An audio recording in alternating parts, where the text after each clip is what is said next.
सरस्वती का मंथरा की बुद्धि फेरना। कैकेयी मंथरा संवाद, प्रजा में खुशी। मंथरा नाम की कैकेयी की एक मंद बुद्धि दासी थी। उसे अपयश की पिटारी बनाकर सरस्वती उसकी बुद्धि को फेर कर चली गई। मंथरा ने देखा कि नगर सजाया हुआ है, सुंदर मंगलमय बधावे बज रहे हैं। उसने लोगों से पूछा कि कैसा उत्सव है। उनसे श्री रामचंद्र जी के राज तिलक की बात सुनते ही उसका हृदय जल उठा। वह दुर्बुद्धि नीच जाति वाली दासी विचार करने लगी कि किस प्रकार से यह काम रात ही रात में बिगड़ जाए। जैसे कोई कुटिल भीलनी शहद का छत्ता लगा देखकर घात लगाती है कि इसको किस तरह से उखाड़ लो। वह उदास होकर भरतजी की माता कैकेयी के पास गई। रानी कैकेयी ने हंसकर कहा, तू उदास क्यों है? मंथरा कुछ उत्तर नहीं देती, केवल लंबी सांस ले रही है और त्रिया चरित्र करके आंसू ढरका रही है। रानी हंसकर कहने लगी कि तेरे बड़े गाल हैं, तू बहुत बड़बड़कर बोलने वाली है। मेरा मन कहता है कि लक्ष्मण ने तुझे कुछ सीख दी है, दंड दिया है। तब भी वह महापापिनी दासी कुछ भी नहीं बोलती। ऐसी लंबी सांस छोड़ रही है मानो काली नागिन फुफकार छोड़ रही हो। तब रानी ने डरकर कहा, अरे कहती क्यों नहीं? श्री रामचंद्र, राजा लक्ष्मण, भरत और शत्रुघ्न कुशल से तो हैं। यह सुनकर कुबरी मंथरा के हृदय में बड़ी ही पीड़ा हुई। वह कहने लगी, हे माए, हमें कोई क्यों सीख देगा और मैं किसका बल पाकर गाल करूंगी, बढ़ कर बोलूंगी। रामचंद्र को छोड़कर आज और किसकी कुशल है जिन्हें राजा युवराज पद दे रहे हैं। आज कौसल्या को विधाता बहुत ही दाहिने अनुकूल हुए हैं। यह देखकर उनके हृदय में गर्व समाता नहीं। तुम स्वयं जाकर सब शोभा क्यों नहीं देख लेती, जिसे देखकर मेरे मन में क्षोभ हुआ है।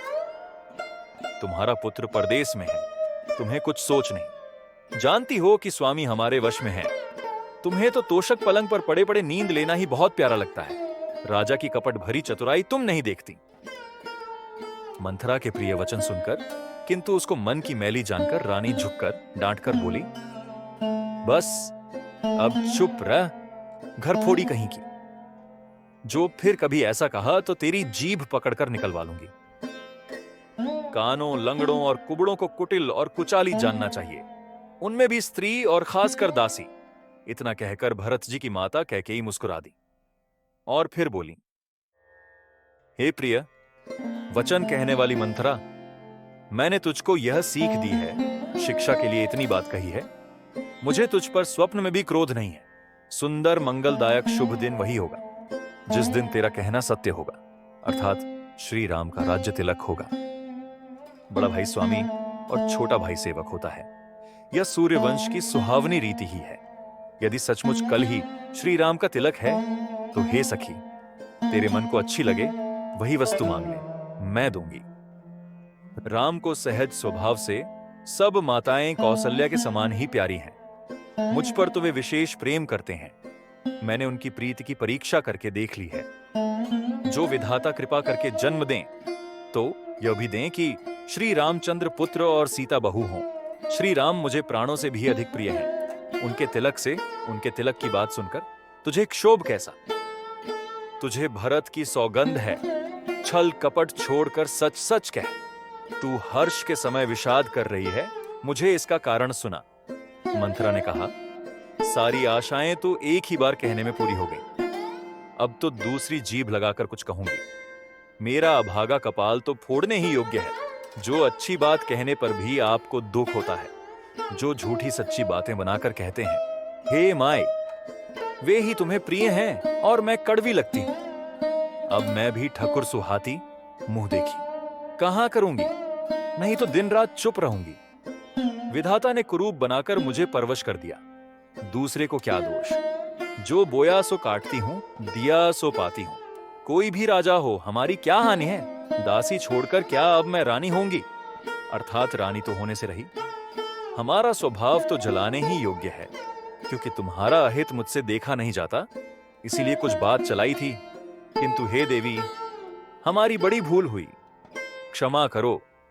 आधार रहित, अस्थिर, बुद्धि की स्त्री और देवताओं की माया के वश में होने के कारण रहस्ययुक्त कपट भरे प्रिय वचनों को सुनकर रानी कैकेयी ने बैरिन मंथरा को अपनी सुहृद अहेतुक हित करने वाली जानकर उसका विश्वास कर लिया। बार बार रानी उससे आदर के साथ पूछ रही है, मानो भीलनी के गान से हिरनी मोहित हो गई हो। जैसी भावी होनहार है, वैसी ही बुद्धि भी फिर गई। दासी अपना दांव लगा जानकर हर्षित हुई। तुम पूछती हो, किंतु मैं कहते डरती हूं, क्योंकि तुमने पहले ही मेरा नाम घर फोड़ी रख दिया है। बहुत तरह से गढ़ छोलकर, खूब विश्वास जमाकर, तब वह अयोध्या की साढ़ साती, शनि की 7.5 वर्ष की दशा रूपी मंथरा बोली, हे रानी, तुमने जो कहा कि मुझे सीताराम प्रिय हैं और राम को तुम प्रिय हो, सो यह बात सच्ची है। परंतु यह बात पहले थी, वे दिन अब बीत गए। समय फिर जाने पर मित्र भी शत्रु हो जाते हैं। सूर्य कमल के कुल का पालन करने वाला है, पर बिना जल के वही सूर्य उनको, कमलों को जलाकर भस्म कर देता है। सौत कौसल्या तुम्हारी जड़ उखाड़ना चाहती है, अतः उपाय रूपी श्रेष्ठ बाढ़ घेरा लगाकर उसे रूंध दो, सुरक्षित कर दो। तुमको अपने सुहाग के झूठे बल पर कुछ भी सोच नहीं है। राजा को अपने वश में जानती हो, किंतु राजा मन के मैले और मुंह के मीठे हैं, और आपका सीधा स्वभाव है, आप कपट चतुराई जानती ही नहीं। राम की माता कौसल्या बड़ी चतुर और गंभीर है, उसकी थाह कोई नहीं पाता। उसने मौका पाकर अपनी बात बना ली।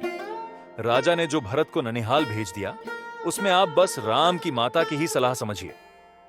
कौसल्या समझती है कि और सब सौतें तो मेरी अच्छी तरह सेवा करती हैं। एक भरत की मां पति के बल पर गर्वित रहती है। इसी से हे माए, कौसल्या को तुम बहुत ही साल खटक रही हो, किंतु वह कपट करने में चतुर है, अतः उसके हृदय का भाव जानने में नहीं आता।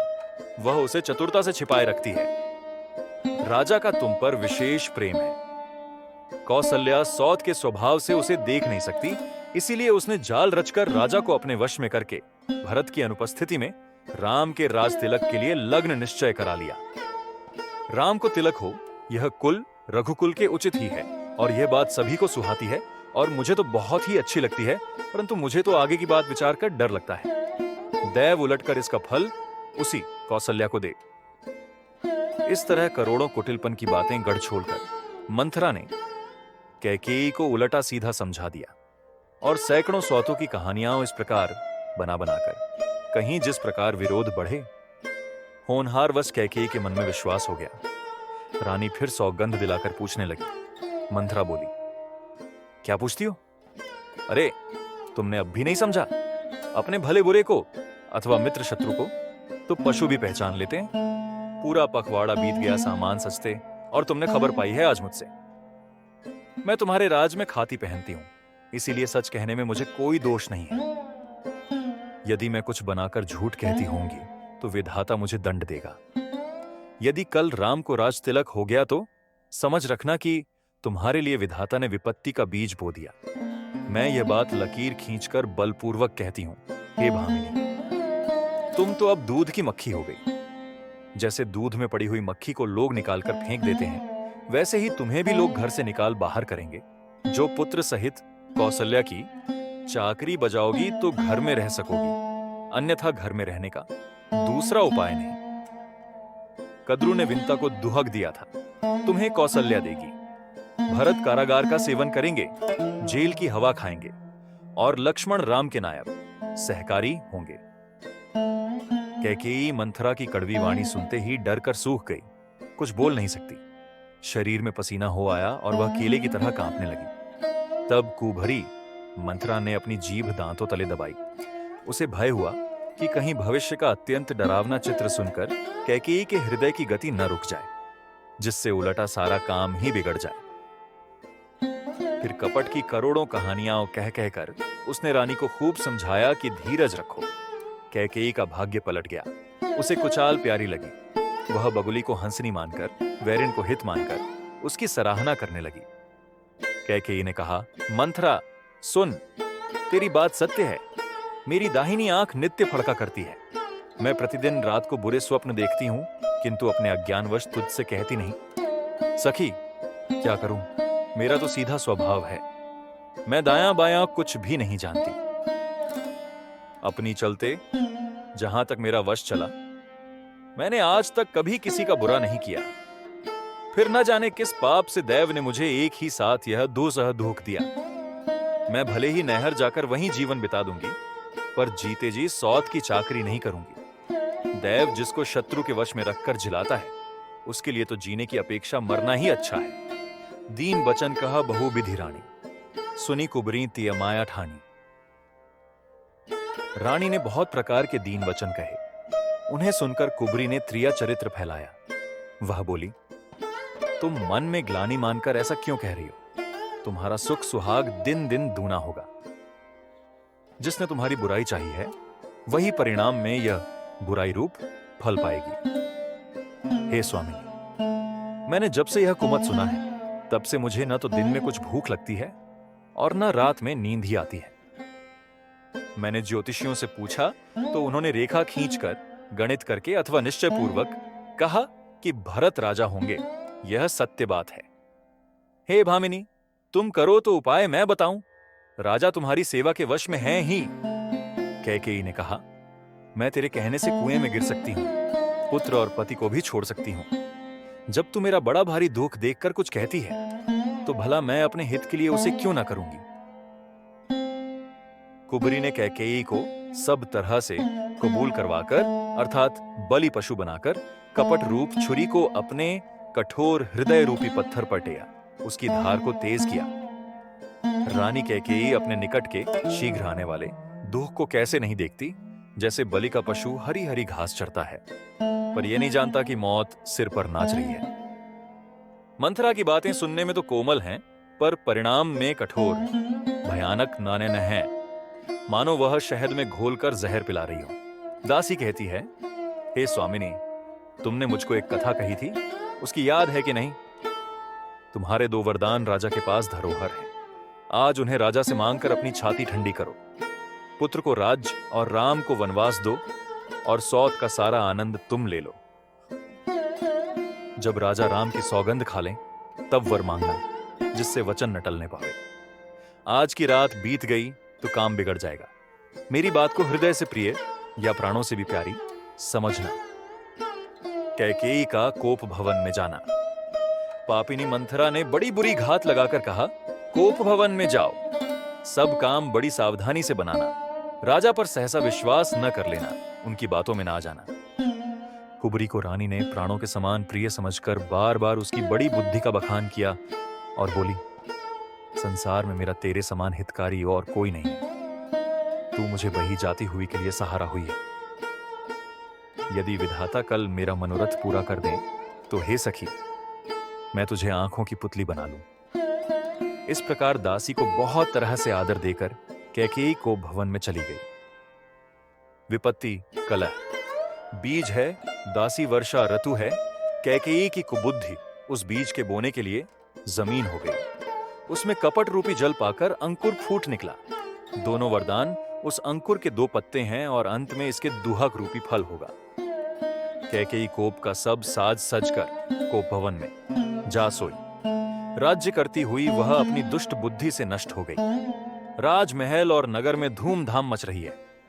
इस कुचाल को कोई कुछ नहीं जानता। बड़े ही आनंदित होकर नगर के सब स्त्री पुरुष शुभ मंगलाचार के साथ सज रहे हैं।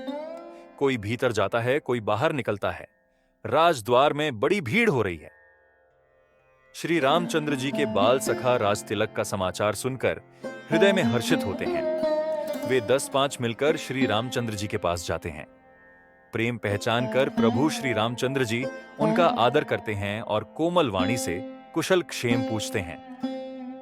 अपने प्रिय सखा श्री रामचंद्र जी की आज्ञा पाकर वे आपस में एक दूसरे से श्री रामचंद्र जी की बड़ाई करते हुए घर लौटते हैं और कहते हैं, संसार में श्री रघुनाथ जी के समान शील और स्नेह को निभाने वाला कौन है।